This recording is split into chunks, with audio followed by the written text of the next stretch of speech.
the success of kind of Smack in the Eye wasn't just about successfully communicating with a group of people who'd previously nobody had really successfully communicated with in this country.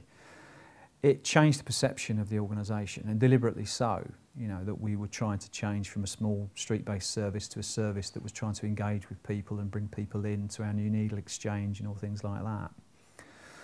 And then within a few years of producing Smack in the Eye, which became well established, we literally outside the door of the project had people walking along, young people walking along in 16-inch trumpet flares off their face on acid and, various other kind of stimulant-based drugs at that time.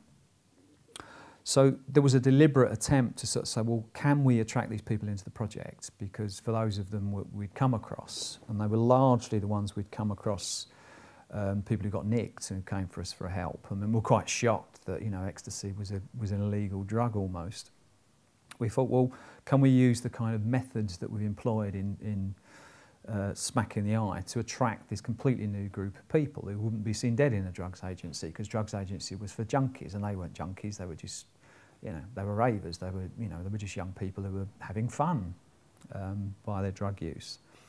So we used the same technique, and the starting point for the technique was saying, right, well, let's have a look at some of the clients that we've actually got at the moment. So I went into the counselling service and I sat in this counselling session. This fellow walked in, and it was really funny. He had a kind of really sort of laid back attitude, and he had his baseball cap round the wrong way, which looked a bit stupid then, to be honest. It certainly wasn't kind of like fashionable.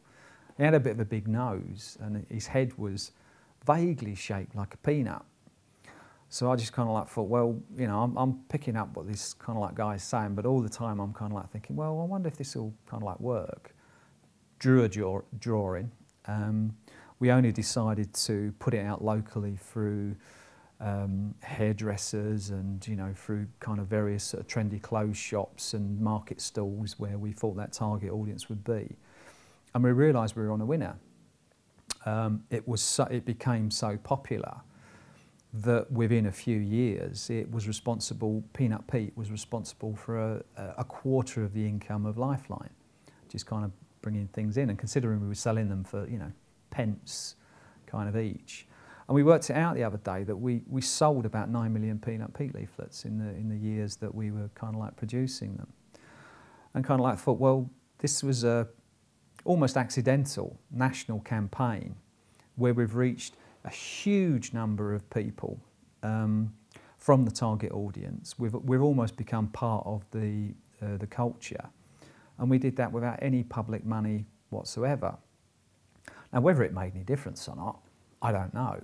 We don't have the kind of evidence to say that. But in terms of making an impact in actually getting information to that target audience, it was incredibly successful. And that wasn't anything to do with any kind of fancy marketing or anything like that. It was purely to do with the fact that we were trying to reflect what was in front of us. We were treating people as human beings. We saw the kind of humour in it, and that's what people got. They got it straight away.